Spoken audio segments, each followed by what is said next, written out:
In today's episode, Lou and I are going to be taking 40 Eminem songs and we're going to be ranking them on a tier list. The scores are going to work as usual. We start off at bad, go to mid, good, great, amazing, and then perfect. But guys, if this is your first time watching a tier list from NFR Podcast, we have many more like these just on the channel. If you guys want to go check them out, we did one for Travis Scott songs, we did one for Kendrick, so on and so forth. So if you guys want to go check them out, hit the subscribe button while you're here, and we're going to be doing more of these in the future. But let's get started with this. Track number 1, Houdini. So we didn't do a reaction for this song, but it's one of the biggest rap songs of the year so far. Streaming-wise, it shot up Eminem Spotify numbers. So Lou, give your take on it. First time on the YouTube. The first thing that I thought of when I heard this song was like, you know what? If this is the death of Slim Shady, then I'm okay with that. Like, at this point, it felt like watching Zidane kick a soccer ball in a Legends game. It's like, it's cool to see, but it just makes you think back to a time where he was in his A game, and I feel like this is the purpose of this song. It's just to sort of like serve for nostalgia, for fan service, but ultimately with the hook of abracadabra and the whole guess who's back gimmick, which he already reused after Without Me on Just Lose It. I'm like, at this point, it's just a marketing play, and it shows me that there's no creative direction for him to take the Slim Shady character into that's new. I'm not going to judge it that far. It's a single. I want to calm down a bit. I don't want to say that there's no creative direction for this next new Slim On the Shady single, album. I didn't say on the album. Yeah, but you said that for this next Slim Shady attempt that there's no creative angle for it yet. But listen, I agree with you. I'm not a big fan of the hook itself, but when you get into the verses themselves, they're well executed upon. Some of the better Eminem flows that I've heard as of late. You know, you could probably say that this would be probably in the upper echelon as far as like tier class goes of like a music to be murdered by, for example. So I was between good and like mid. I was between. Yeah, them. it's definitely a mid song to me, man, without a doubt. Without a doubt. Like, it's a good song though. It's not that deep. Like, it's not necessarily even like the cat lines and the Megan Thee Stallion punchline, like, it's cool, but we've gotten like harder hitting controversial bars before. Like, there wasn't that much to grab onto besides the fact that his delivery sounded better than it's been sounding. The delivery and flow was great on it. It's definitely a mid song for me. What do you want to do with it? I could go good with it. I would. It's a good song. In my eyes, it was a good song. How lenient are we going to be today? That's the question I'm thinking. It was a good song for me. Like, it's not that deep. I want to go mid with this for sure. Who said it? Not me. We're going mid with All Houdini. right, next up, Without Me. This is the ultimate Slim Shady comeback single. And like, this is fair to compare because both lead singles for albums, both reemergences of the character, and this one by far is just, it's unreplicable. I mean, when you think about like just the catchy synth riff, the disco groove of the beat, the song is laced with crack, bro, from start to finish. I mean, even the refrain, 2 trailer park girls go round me outside. Not only that, but people sleep on it in terms of like the technical abilities he shows. Absolutely. Yeah, the assonance, the internal rhymes, crazy. The rhyme scheme on the verses are absolutely incredible. The whole thing of like comparing himself to Chop Liver within the song itself, the iconic music video next to it. Obviously, the hook is iconic for his catalog. I could argue it's a perfect song for his discography. It's a perfect song, yeah. I could argue it's a perfect song. It's his best comeback can't look song. at any flaws, yeah. Absolutely. You can't nitpick anything off of this. So perfect rating for Without Me. Let's keep going on with this. Next one, we have Lose Yourself. So this one's interesting because it's his biggest song ever. It was a part of the 8 Mile soundtrack. It defined a whole era for Eminem, and it came out at a time where he wasn't necessarily releasing his best studio albums, but he was maybe at the peak of his popularity. And I also think that when you look at it, there's iconic quotables, like obviously the Mom Spaghetti stuff, and obviously like him giving you that feeling like you're in a rap battle, watching him kind of go up to the stage. And you know, it served for motivation for a lot of different people because it's about seizing the moment. It's about, you know, taking your time to be able to get to the top. And once you get there, to be able to execute upon that. So with that being said, where do you want to go with this scoring? Yeah, I think that, you know, this song literally infiltrated every facet of pop culture, right? You had the Mom Spaghetti restaurant. You had the iconic music video. You had so much going on with this track. And I feel like ultimately, when you look at it, bro, this is a perfect song. Like one of the most inspirational hip-hop songs ever. One of the best hooks in hip-hop history.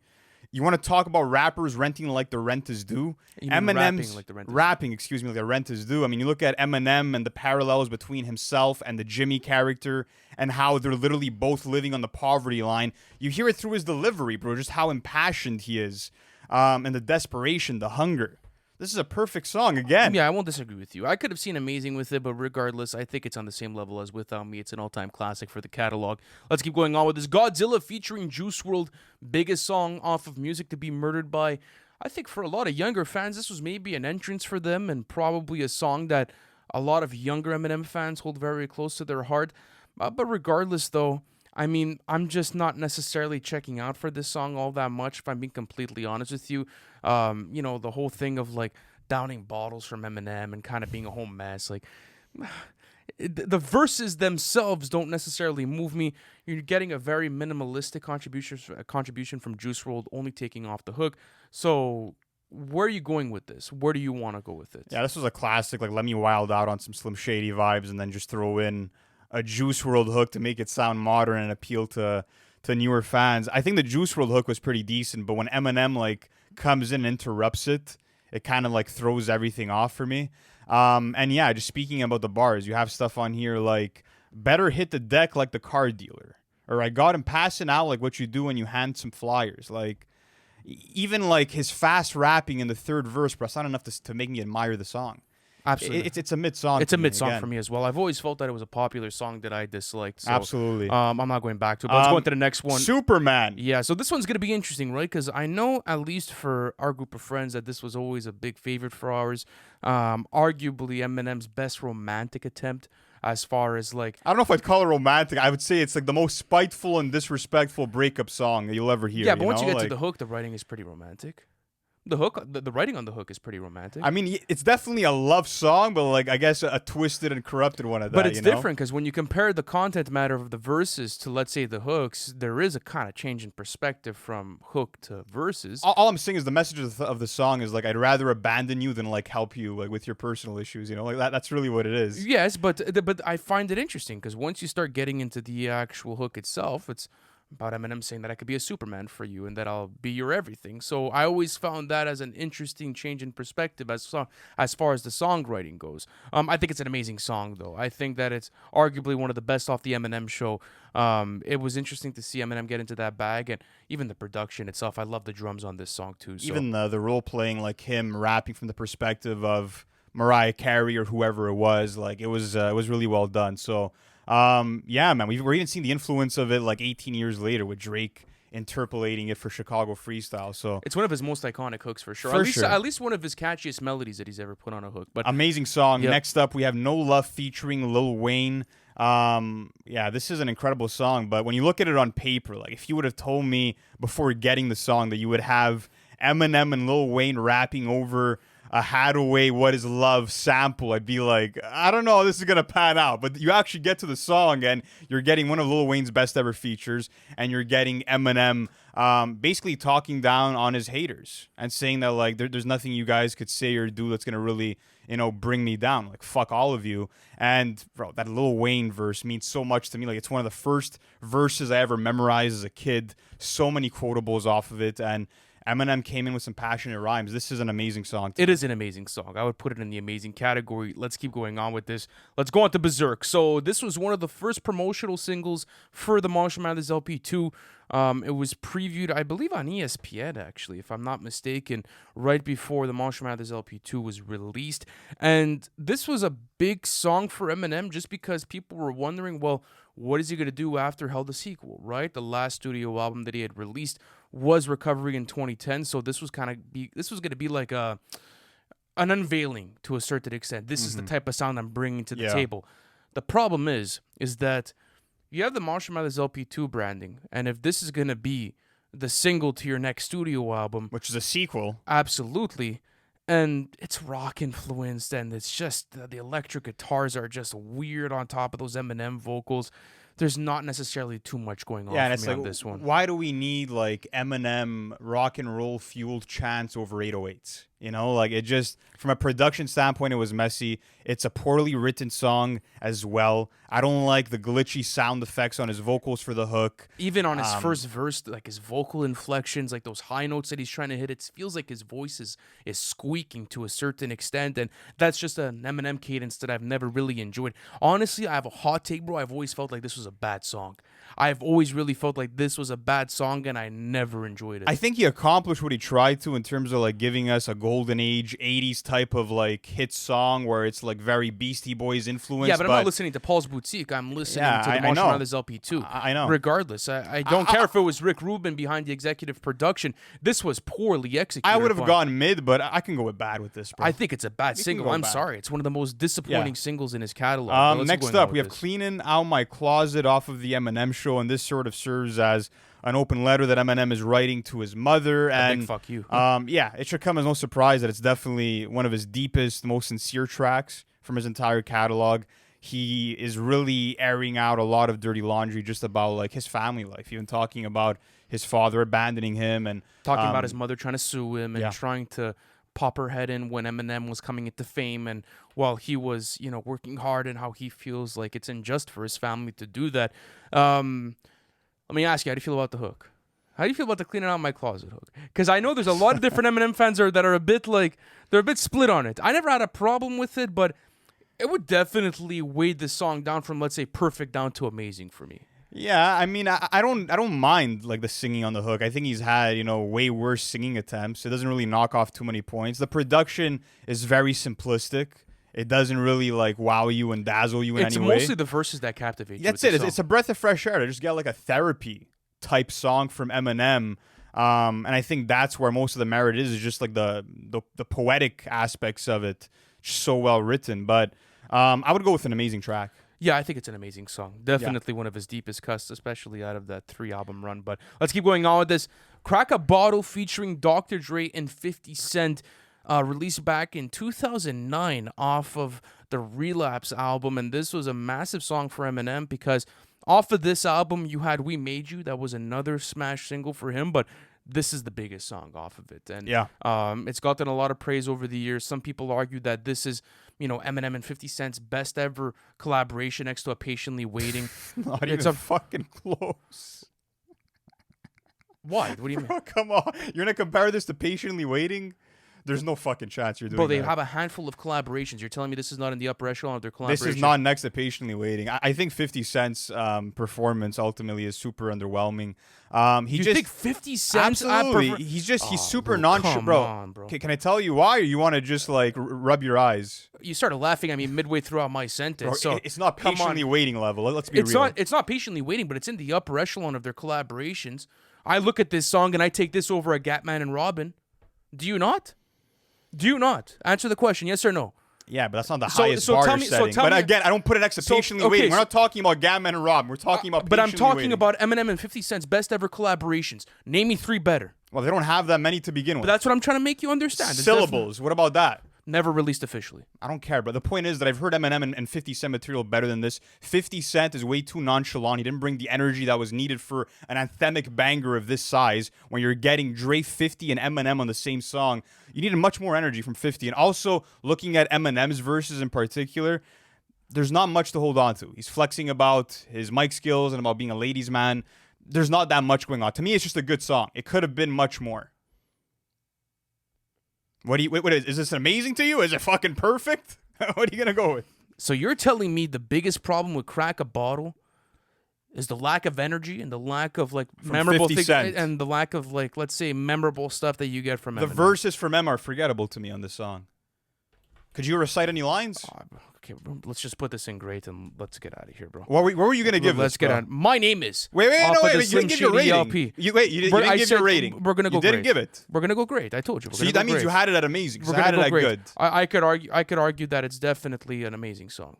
Okay, let's just move on. What do you mean? Are you serious or what? You're telling me let's that keep Crack going. a Bottle is not an amazing That's song? not the level of Cleaning Out My Closet, bro. What are we doing? We put Superman in that bracket. Fine. So then we'll go to great. And No, then you stop arguing with me. Okay, we'll it go is to great. Excited at good. So in the We're middle gonna is do great. then. Yeah, Next absolutely. up, my name is.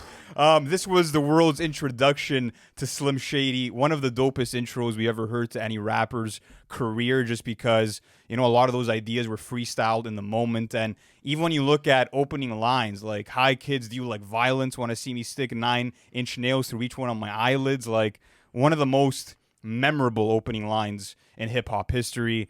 The Dre production is stellar. I'd go with an amazing rating with this one. What about you? Yeah. I could even argue that it's low-key a perfect Slim Shady song. It's probably one of the best tracks that you ever get from like the Slim Shady alter ego. like you had said, like that 9-inch rhyme scheme is one of the dirtiest that I've ever heard within his catalog. So it depends. I guess. Yeah, I guess we could go with an amazing rating. I would consider perfect on this, but let's go with amazing. But next up, we have Stan. I don't think we go anywhere else besides perfect with this. Yeah, we kind of know where we're going with that. No, I don't One of think the we're best go- yeah. storytelling tracks of all time, man. All right, let's keep going on with this. Next one, we have River featuring Ed Sheeran. My goodness, this is an atrocious song. This is the first collaboration between Ed Sheeran and Eminem, and sadly not the last. We end up getting more of these. I don't know online. why he ended up doing that on Revival. Like this, Beyonce, whatever. Anyways, I never understood where the chemistry would lie, and I still don't. I think like Ed singing on the chorus is fine, but I just don't As a understand where they collaboration- meet. yeah, as a collaboration as a whole, it's definitely a bad song. Yeah, and it's another pop-friendly like song about a toxic relationship from Eminem, which is a repeated formula at this point in 2017. It's him wanting to break up with a girl because she wants an abortion, and like just this crazy story. This is a bad song to me, bro. Cheesy Definitely. metaphors, lack of emotion being evoked. Like, what are you going to for this song? Let's keep on going though. Castle off of Revival. I was interested to see where you would go with this one, because writing-wise, it's definitely the best next to a Rose, right? Well, do you think that this is better? Or do you think a Rose is better? I think because they kind of play into each other. So. I almost view it as like the same song, like part one and part two of the same Yeah. track. It's a great song to me. I don't think it's doing much to like captivate you from a production standpoint. I think the letters he's writing to Haley, They're beautiful. Writing Beautifully his written, wrongs, yeah. absolutely, over the career that he's had and everything that he's done wrong in the past and how he tried to make up for it as years had gone on. But like you said, the production is not necessarily one of the best beats within his catalog. But I see this as like a Cleaning Out My Closet situation where you're not going to this type of song for crazy stellar production. You almost don't even want it because it's maybe going to take away from the message of the song. I could argue it's amazing, but I think great is a good rating for this one. Let's go on with this. Not Afraid. So originally we had ranked this in a previous tier list. The first song that we're going to touch upon in this tier list that we've ranked before, I think we have two others on this, and we initially gave it a great rating. I think in the last one I was arguing for good. You were arguing, I believe, for great, if I'm not mistaken, and I ended up budging on this one. So listen, man. how is it aged with you? Is it still within I that never, good? I never wake up in the like. You can't tell me Not Afraid is a better song than Crack a Bottle, bro. Oh, so easily. Oh my goodness. So Lou. easily. Fuck your fillings. Instead of getting crowned, you're getting capped. Okay, bro. Find me that wordplay on Crack a Bottle. So when bro. when are you gonna be playing the Not Afraid? boy won the production, When are you playing Not Afraid? bro. When was the last if time it you comes genuinely on, sat down and played Not Afraid in your car? yesterday, I listened to it. You listened to Not Afraid in your way. I was listening to all these songs over again. I'm not afraid, not afraid. That, bro, I'm sorry, that hook is atrocious. Bro, I don't- that, bro. that hook is atrocious. Lou. It's actually well written. If you listen to the lyrics and not just like skim through I when it don't plays have on to- the radio, it's No, really well written. Trust as a me, song. I know. I've reacted to your breakdown of Not Afraid before. Well I written. understand. I never disagreed with that. What's But wrong with it? The boy won the production's banging. What's wrong with it? The hook It's annoys as if you? my words just went right through one ear and right through the other. I talked about the hook. The hook is fucking atrocious. And that's enough to discount the verses, the amazing production. when it's repeated take 6 it all times out. on the song. Yeah, 6 times. Let's look up how many times. It's when repeated. it's on the So you're song, saying there's 6 hooks on Not Afraid? Okay. when there's that many hooks on it, yeah. Let's see how many probably like times 3. we get the hook. We get a 1, 2, 3 times, not 6. Regardless, though, still, I'm not going It's back not to even that that bad hook. of a hook. This is That- definitely a great song. And No, it's a good song. It's good. It's all right. Sure, bro. If it's It's going to good. make you happy and get your It's good. panties out of the bunch, then sure, bro. You can It's put good. it into the good, man. I don't care. Yeah, Sure. you're going back for like the cap lines, and you're going back It's for fire, bro. Some fire Yeah. double entendres, bro. I'm looking at it like not from like, oh, has it been overplayed? I don't fucking care, bro. It's good music. that. Yeah. That's it. I mean, I'm not spending my days going through Genius for Not Afraid, but if Lou is, good for him. All right, Let's go on to the real Slim Shady.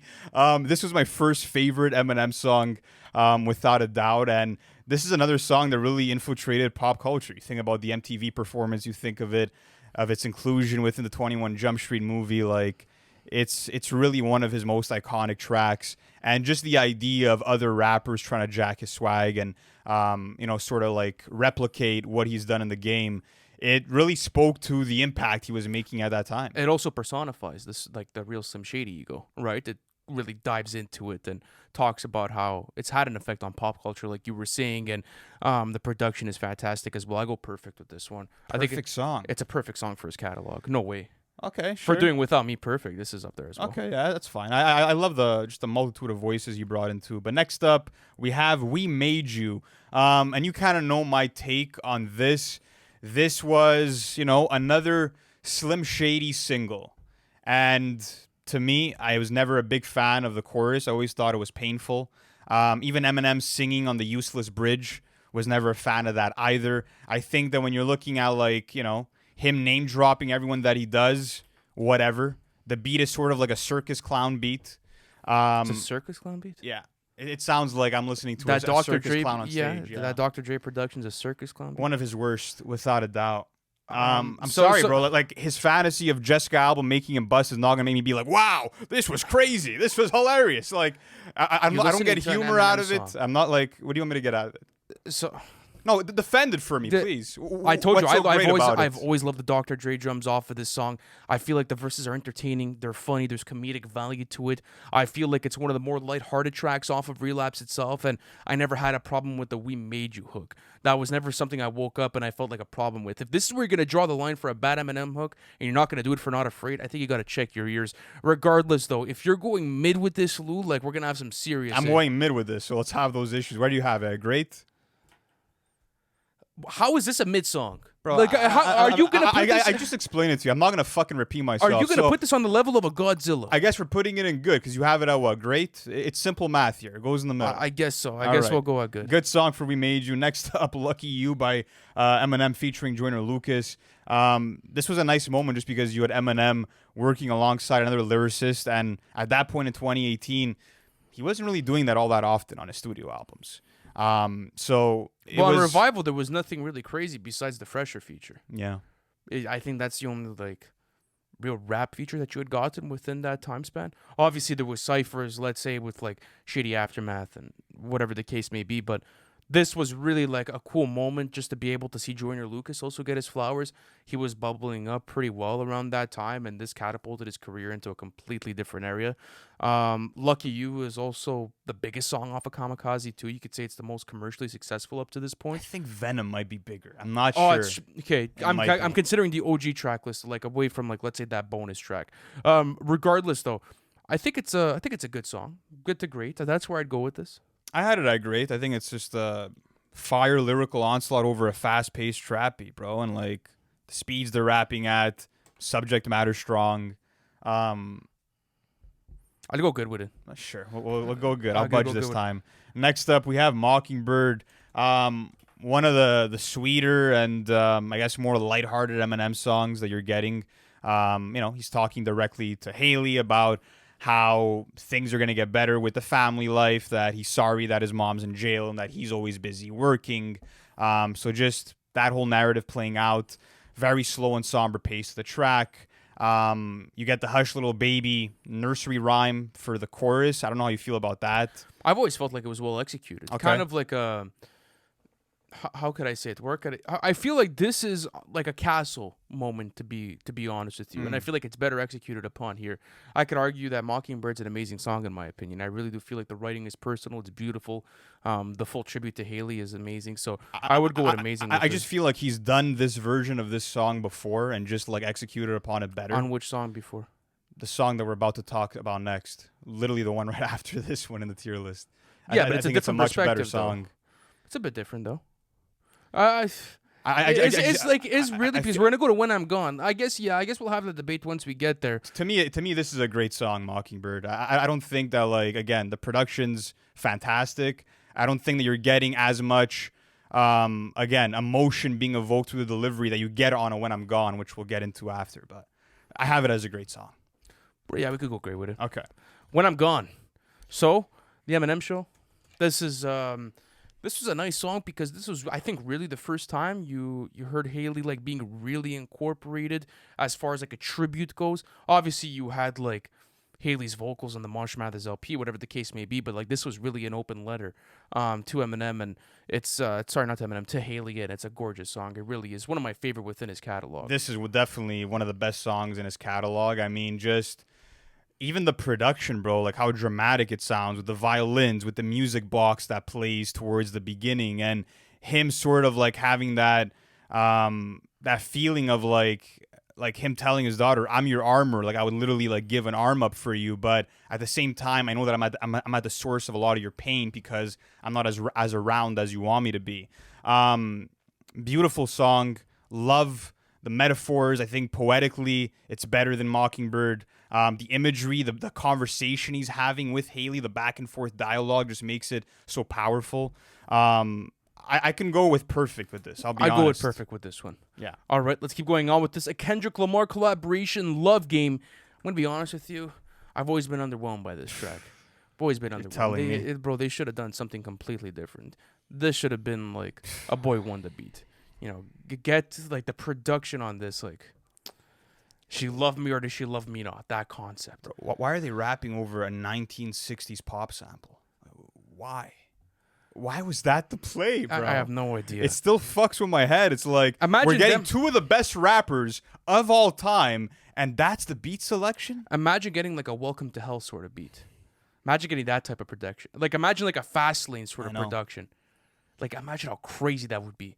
Darker, grimier, Kendrick in his Mad City era too. Oof.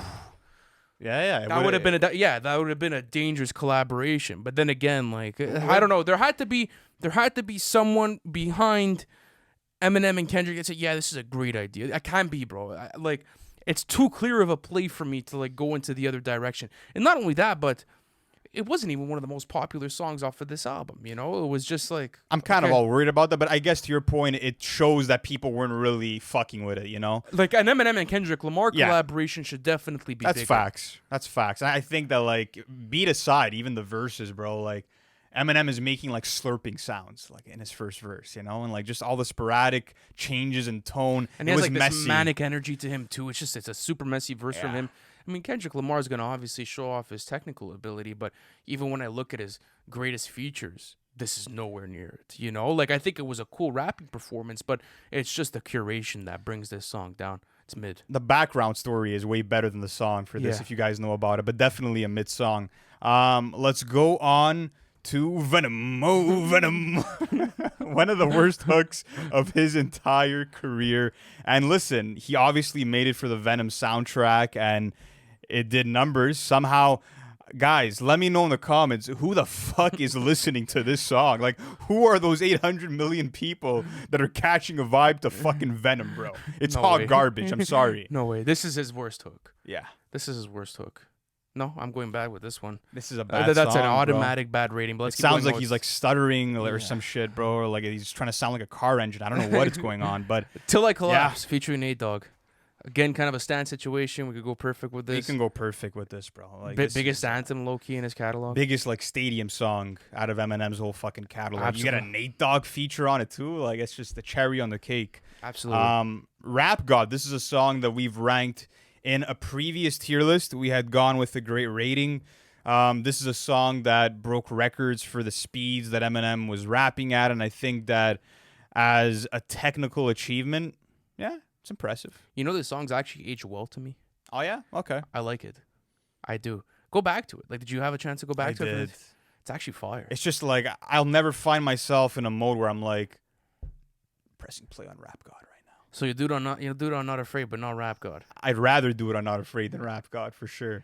We can keep the great rating, though. That's fine with me. Yeah, that is fine. All right, let's keep going on with this. The Way I Am.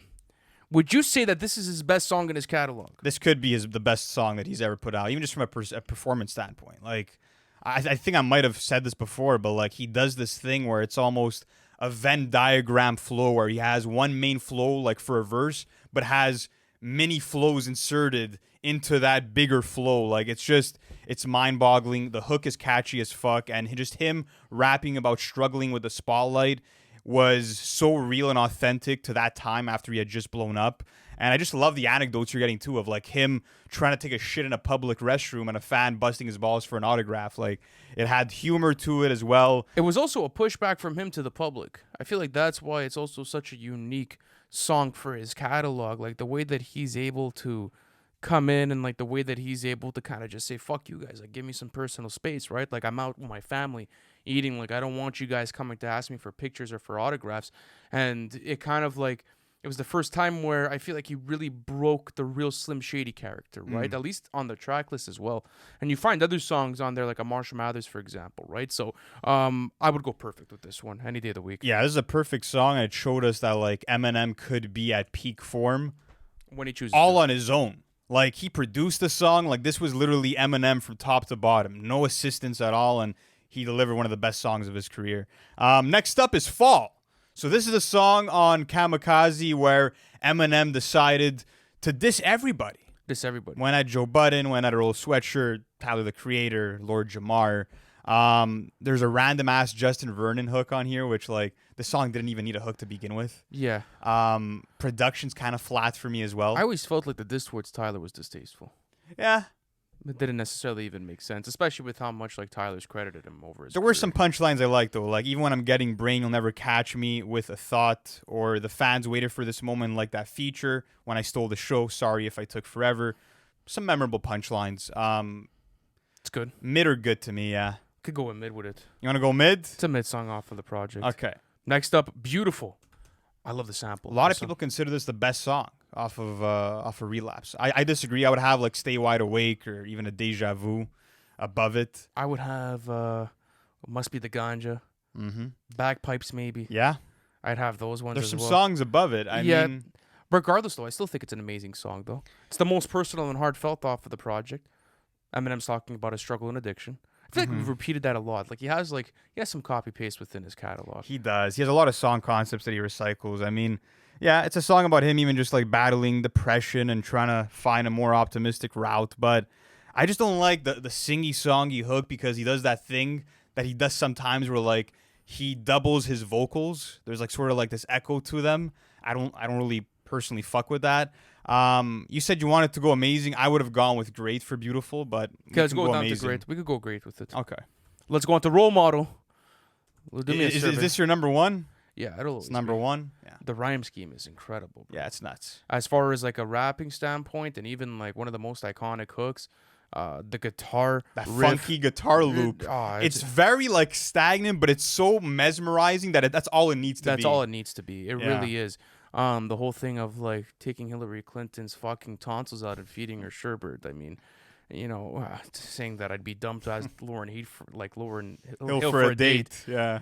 Like no, like this is I think my favorite like Slim Shady song of all time. This is perfect. Yeah, bro. the rhyme schemes are scary good, bro. Yeah, it's perfect. Yeah, Perfect next rapping up. performance, perfect hook, and perfect beat. Love the Way You Lie featuring Rihanna. I mean, I don't know if this is a hot take, but my favorite aspect of the song to this day is still that Rihanna chorus. Like she put a lot of pain into those vocals. I think that she killed it, but You're just getting like an angry and like frustrated Eminem. yeah. Sounds a bit, you know.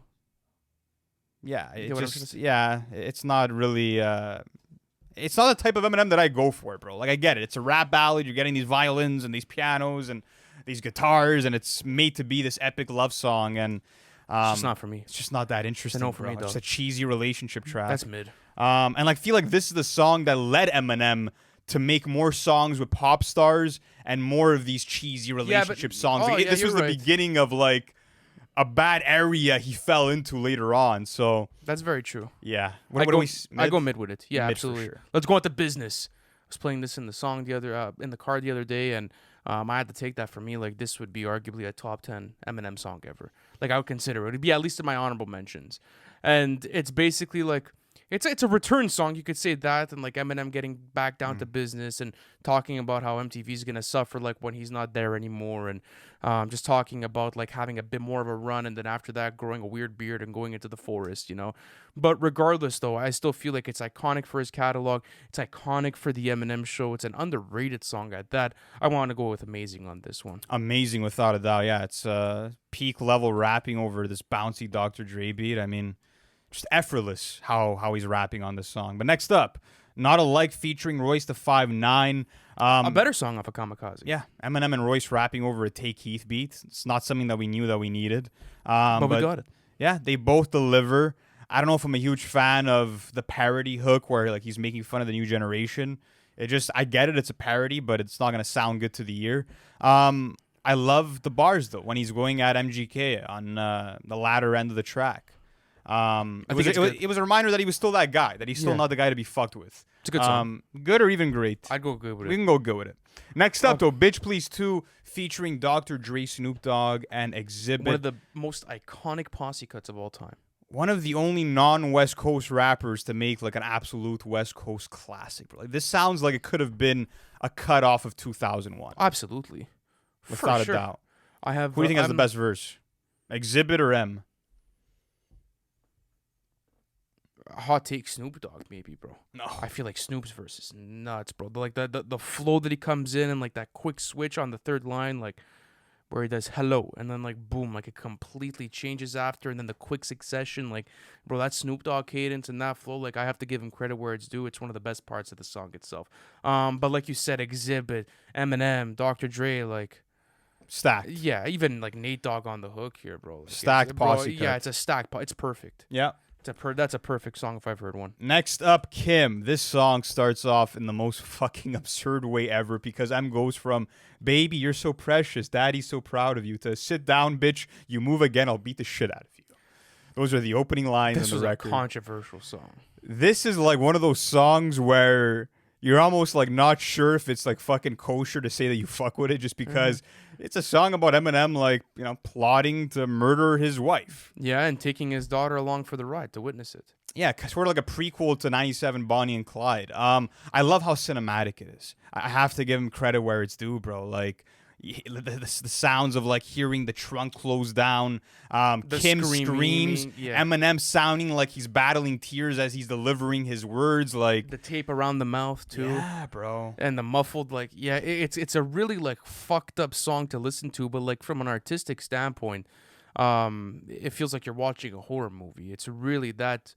It's uncomfortable to listen to. Even the so long, that hook is like, it's haunting, but it's catchy, low key, bro. It's maybe one of his like most descriptive songs that he's ever written next to like a stand. That's why the Marshall Mathers LP is such a glitch of an album. It is. So where are we going with this, man? I can go great or amazing with this song. Yeah, I was on the same level. We'll go great with it. I think great is great's a fair trade. All right, next up, The Monster featuring Rihanna. Another one of these.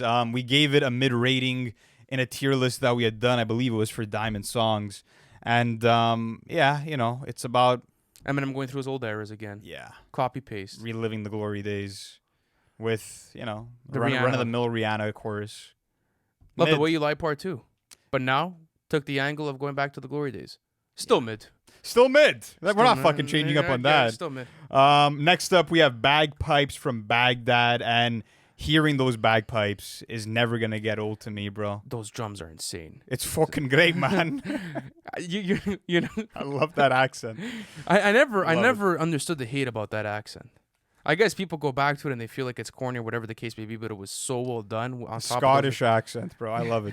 He did so many of those accents all the way through. And even like him using the auto-tune for the Alhamdulillah towards the end, like that shit is crazy, bro. It's fucked. It's really funny. It's really comedic. But regardless, though, the verses are incredible, bro. I love this song, man. Amazing. Him going at Mariah Carey, like, he just gave no fucks here, bro. That it was an error of Eminem where like he just didn't care. And like even like the way he's manipulating certain syllables, like it's a well executed track from a rapping standpoint. Like there's lyrical tongue twisters within it. Like there's a lot of good shit going on here. I would go with maybe great. I could go amazing. We'll go great. Yeah, we'll go great. I think my bias there is going to come in. But all right, let's go on to the next one. Arguably one of the worst songs in his catalog. Oh my goodness. Gnat. Yeah, I don't know if it's considered Gnat or Gnat. I'm not even sure how it's pronounced. It's probably Gnat. When I heard those Corona bars on that first verse, I'm like, oh man, we're not doing this. This is when you're running out of material and you need some filler. And this was one of the more popular songs off of Side B of Music to Be Murdered By. Anytime someone tries to defend Music to Be Murdered By, I'll show them this first verse. No way. Do I have to go into the writing for you guys? You guys want me to do it? Should I pull up the first verse? Pull up a bar too. But what's crazy is that like besides the mediocre bars, you're getting like just the sleepy and dull delivery from Eminem. Bro. No, it's the bars, bro. No, but it's even the delivery, bro. They say these bars are like COVID. Bars are like COVID. What? That's the ad lib next to it. You get them straight off the bat. Get him straight off the bat. Infected with SARS and Corona. Infected with SARS and Corona. Like you took a bite off that. Took a bite off that. Damn. Damn. That's how the virus attacks. They come at me with machine guns. Like trying to fight off a gnat. Oh my god, this is bad, bro. Oh my god, bro. And you want to? Okay, so that's the chorus. My bad. Then the first verse starts with still stacking my chips hose higher than Shaq on his tippy toes. Embarrassing. And like then you get like the beat switch. Like you go from like this DA got that dope guitar trappy to like this horrible beat switch. That's a bad song, brother. That's a really bad song. Yeah, that's a bad song. Can't be playing this around me. But No way. speaking of some of the worst songs in Eminem's entire catalog, Nice Guy featuring Jesse Reyes. We were in absolute denial when we heard this for the first time. One of the worst hooks ever laid down on an Eminem song. Suck my dick, you fucking suck, man. Suck my dick. With her pitched down, distorted vocals. No way, Jose. Then you get Eminem rapping. I'm bipolar with the switch up, just as quick like you coming. Sorry, that was Jesse's lines. Then you had Eminem rapping. I need scope because my breath stinks. You hope I choke on a Pepsi. Bro, I actually get bad vibes listening to this song. I get bad like energy and vibes. Bro. I'm not even joking. Like, there's nothing salvageable here, like at all. There's nothing. If there was a tier below bad, I would put it there. It is horrible. Yeah, it's a horrible song. I can't believe my goat released this. it's astonishing, bro. Yeah, it is absolutely astonishing. That is a bad song if I've ever heard one. All right, let's get going on with Just Lose It. Another song where you feel kind of torn on it. Yeah, I'm kind of whatever. Was it the Michael jabs? No, it was the. No, I'm joking. I don't even mind. That's cool. I just felt like again, like it was another one of those epic, high energy Slim Shady singles. Right? It falls in line with "We Made You" and "The Real Slim Shady" and "Without Me." It's another one of those songs. Just at this time, he took the angle of like going at Michael Jackson's accusations. It's cool, I guess. It's a good song. Yeah, I'll give it the good rating. It's a That's good fine. song. Next one. Arguably one of the most underrated songs in his catalog, and this is Infinite. This is probably the only time in Eminem's career where you see him like attack like boom bap. Realistically. Yeah. And you I think you did a bar breakdown or it was a rhyme scheme breakdown of this. The rhyme scheme is impeccable. Insane. The organization of it is impeccable. The way that he'll literally like you could picture it in your head where you see like rows of like the rhymes and the way that he's able to make everything connect. One of like it's a true display of penmanship on this. I don't want to go perfect. Amazing is fair. Amazing's fair. Yeah. Amazing. I think if it was a more memorable production, then maybe it could have been bumped up. But still cool to hear him rap the way he's rapping on this song because you're not getting that ever again, really, in terms of just like that's very true vocal delivery and everything like that. But next up, Bad Meets Evil featuring Royce the 5'9", a lot of people's favorite track off of the Slim Shady LP. I mean, what more could you ask for, bro? You're getting 3 verses where they're rapping back and forth on every single verse. And they're just rapping about all the fucked up shit that they do. What makes the bad and evil, like killing someone and going to the funeral and strangling the corpse to make sure they're dead. Like that kind of shit. Yeah, it added to the cartoon factor of the Slim Shady album. And, when you go through the Slim Shady LP, there's a reason why I think people really enjoy the song. It's because it's arguably one of the best rapping performances. And the back and forth that they have within the verses themselves, like the chemistry is absolutely impeccable. I think as soon as you heard the song, you knew what type of duo that they were going to be and how well they were going to be able to attack both of their careers simultaneously. It's arguably perfect. I'd go Amazing personally. I can't be mad at that. Okay. You're right. I can't be mad at that. What about Marshall Mathers? That's the last song for today. Is that going to get the perfect rating? Yeah, that's the perfect Well, rating. I'll give the perfect to that. I think you can't argue that this and The Way I Am are probably the best songs off of this album. With Stan.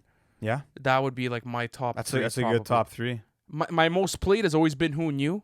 That's up there too. That's up there as well. Like Flow Who Knew, wise. yeah, Stan, Bitch Please Too. Like, this is classics upon classics, but this is truly like the introduction of Marshall Mathers. Listen, know? bro, if you ever want to do a free smoke Slim Shady LP versus Marshall Mathers LP, be my guest. I feel like I have more replay value. There's a favoritism towards the Slim Shady Yeah. LP, but it's hard to argue against this album. And It yeah, is. this is the song that kind of encapsulates a lot of the themes and ideas from the album as a whole. And puts them into one, and it's towards the end of the track list as well. So it does super well. Even "Criminal" is such an underrated song on this album. "Perfect" is definitely the rating. So with that being said, ladies and gentlemen, that is going to complete our tier list for Eminem songs. Let us know where we got it right, where we got it wrong, and I feel like we could probably do a part 2 to this at some point. Nah. Absolutely. Yeah, I think so. I think so. There's so many songs that we didn't include off of this, like you were just talking about. Songs like "Criminal," songs like "Must Be the Ganja." Like there's so many, but we did get a lot of the big hits out of the way, so there wouldn't be as many like bangers, you could say, the next time. But guys, as we mentioned at the beginning of this video, we have other tier lists just like this out now. So if you haven't checked them out, Kendrick Lamar song tier list, Travis Scott song tier list, make sure to check those out. Thank you guys for watching up until the end, and we'll see you soon. Peace.